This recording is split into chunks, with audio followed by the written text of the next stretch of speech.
France n'oublie jamais ceux qui sont tombés pour la servir. Les mots de Christophe Castaner ce matin pour leur hommage à Franck Chesneau. Le pilote est mort vendredi dans le crash de son Tracker alors qu'il luttait contre l'incendie de Générac dans le Gard.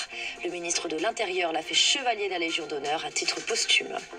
Son équipe des Lotto Soudal, main dans la main sur la ligne de départ. Hommage au jeune Björg Lambrecht sur la 4e étape du Tour de Pologne.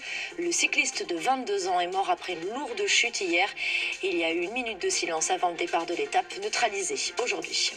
Un adolescent de 17 ans inculpé pour meurtre à Londres.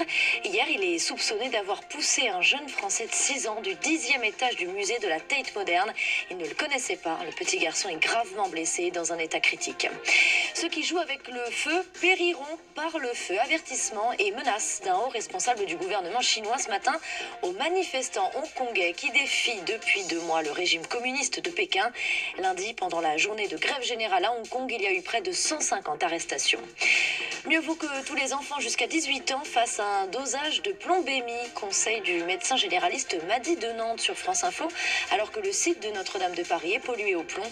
De nouvelles écoles ont des taux hors normes, elles seront nettoyées d'ici la rentrée. 145 employés de la ville ont fait des prélèvements sanguins et ils sont normaux. France Info.